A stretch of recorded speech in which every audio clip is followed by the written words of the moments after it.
నమస్కారం, మీరు చూస్తున్నారు టైమ్ 24x7 టీవీ. ఈ రోజు మన ఇండస్ట్రీలో ఇంపాక్ట్ క్రియేట్ చేస్తున్న తారల గురించి కొన్ని ఇంట్రెస్టింగ్ విషయాలు తెలుసుకుందాం.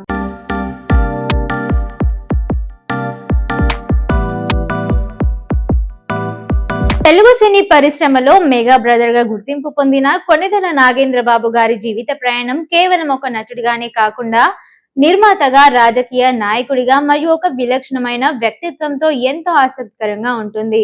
ఆయన జీవిత విశేషాల గురించి ఇప్పుడు తెలుసుకుందాం. నాగబాబు గారు అక్టోబర్ 29, 1961న ఆంధ్రప్రదేశ్లోని పశ్చిమ గోదావరి జిల్లా మొగల్తూరులో జన్మించారు. కొణిదెల వెంకట్రావు మరియు అంజనాదేవి వీరి తల్లిదండ్రులు.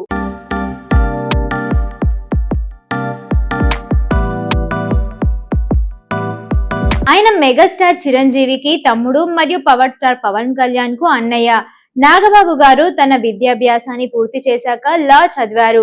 సినిమాల్లోకి రాకముందు ఆయన కొంతకాలం న్యాయవాదిగా ప్రాక్టీస్ చేయాలని భావించారు. అన్నయ్య చిరంజీవి అప్పటికే స్టార్ హీరోగా ఉన్నప్పటికీ నాగబాబు తనకంటూ ఒక గుర్తింపు కోసం ప్రయత్నించారు.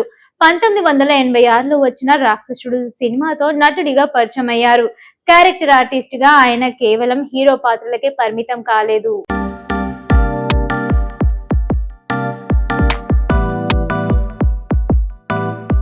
విలన్ గా, గుణచిత్ర నటుడిగా, అన్నయ్యగా, తండ్రిగా వందలాది సినిమాల్లో నటించారు. రుద్రవీణ, త్రినేత్రుడు, భగవారు బాగున్నారా, అంజీ, చందమామ, ఆరెంజ్ వంటి సినిమాల్లో ఆయన నటనకు మంచి పేరు వచ్చింది. నాగబాబు గారి జీవితంలో నిర్మాతగా ఆయన ప్రయాణం అత్యంత కీలకమైంది. తన తల్లి పేరు మీద అంజనా ప్రొడక్షన్స్ బ్యానర్ కు స్థాపించారు.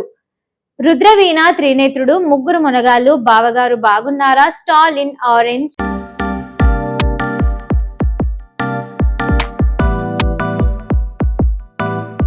రుద్రవీణ వంటి కళాత్మక చిత్రాన్ని నిర్మించి జాతీయ స్థానంలో గుర్తింపు పొందారు. ఈ సినిమాకు నేషనల్ అవార్డు రావడం విశేషం. నిర్మాతగా నాగబాబు గారు ఎన్నో సవాళ్లను ఎదుర్కొన్నారు. 2010లో వచ్చిన ఆరెంజ్ సినిమా బాక్సాఫీస్ వద్ద ఆశించిన విజయం సాధించలేకపోవడంతో ఆయన భారీ ఆర్థిక నష్టాలను చవిచూశారు. ఆ సమయంలో ఆయన మానసికంగా చాలా కుంగిపోయారు. అయితే అన్నయ్య చిరంజీవి మరియు తమ్ముడు పవన్ కళ్యాణ్ అండగా నిలవడంతో ఆయన మళ్లీ కోలుకోగలిగారు.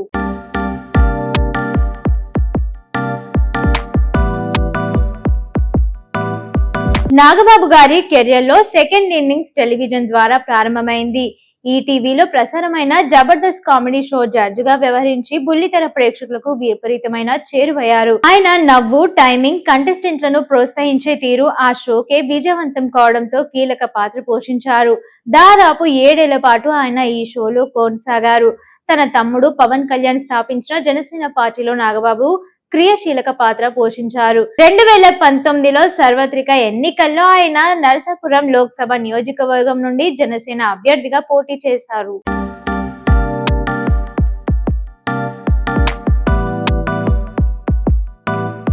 ఓడిపోయినప్పటికీ పార్టీలో బలోపేతం కోసం రాజకీయ వ్యవహారాల కమిటీ సభ్యుడిగా నిరంతరం పనిచేస్తూనే ఉన్నారు. నాగబాబు గారు సోషల్ మీడియాలో చాలా యాక్టివ్ గా ఉంటారు. తన స్వంత యూట్యూబ్ ఛానల్ ద్వారా సమకాలీన అంశాలపై, రాజకీయాలపై తనదైన శైలిలో స్పందిస్తూ ఉంటారు.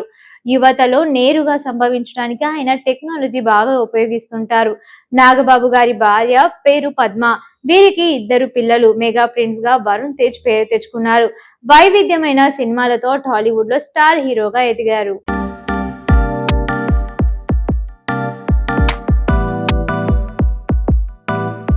ఇక నిహారిక కొణిదెల నటిగా, నిర్మాతగా తనకంటూ ఒక గుర్తింపు సంపాదించుకున్నారు. మెగా కుటుంబంలో నాగబాబు గారు చాలా ముక్కుసూటిగా మాట్లాడే వ్యక్తిగా పేరు పొందారు. ఎక్కడ తప్పు జరిగినా ధైర్యంగా ప్రశ్నించడం ఆయన నైజం. మెగా అభిమానులకు ఆయన ఒక పెద్ద దిక్కులా ఉంటూ ఎల్లప్పుడూ వారికి దిశానిర్దేశం చేస్తూ ఉంటారు. నిర్మాతగా నాగబాబు గారు కేవలం కమర్షియల్ సినిమాలే కాకుండా సమాజానికి ఉపయోగపడే సినిమాలు తీయాలని తప్పించేవారు. ఇక కె బాలచందర్ దర్శకత్వంలో చిరంజీవి హీరోగా ఆయన నిర్మించిన రుద్రవీణ ఒక క్లాసిక్.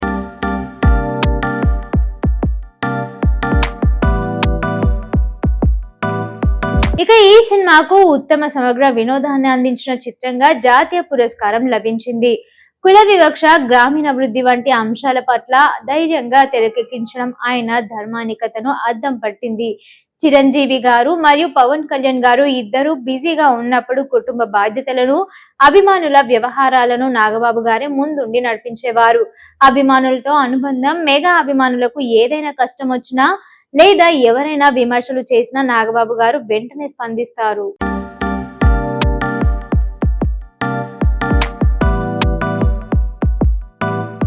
ఇక అందుకే అభిమానులు ఆయనను మెగా బ్రదర్ అని ఆత్మీయంగా పిలుచుకుంటూ ఉంటారు.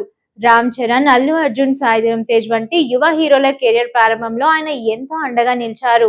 నాగబాబు గారి జీవితంలో అత్యంత కఠినమైన కాలం ఆరెంజ్ సినిమా విడుదల సమయం. ఆ సినిమా కోసం విదేశాల్లో షూటింగ్ చేస్తూ క్వాలిటీ కోసం కోట్లాది రూపాయలు ఖర్చు చేశారు. అయితే సినిమా ఆశించిన విజయం సాధించలేకపోవడంతో ఆయన ఆర్థికంగా రోడ్డున పడ్డారు.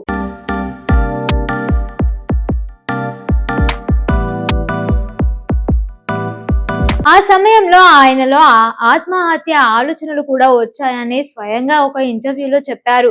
కానీ కుటుంబ సభ్యుల ప్రోత్సాహంతో మళ్లీ నటుడిగా చిన్న పాత్రలు చేస్తూ టీవీ షోలలో పాల్గొంటూ ఒక్కో రూపాయి కూడబెట్టి అప్పులన్నీ తీర్చి తన నిజాయితీని చాటుకున్నారు. నాగబాబు గారు తన అభిప్రాయాలను చాలా కుండబద్దలు కొట్టినట్టుగా చెప్తూ ఉంటారు. జనసేన పార్టీ తరపున ప్రత్యర్థి పార్టీల వైఫల్యాలు ఎండగట్టడంలో ఆయన ఎప్పుడు ముందు ఉంటారు. తన యూట్యూబ్ ఛానల్ ద్వారా ప్రత్యర్థులపై ఆయన వేసే సెటైర్లు సోషల్ మీడియాలో నిత్యం చర్చనీయాంశం అవుతూ ఉంటాయి.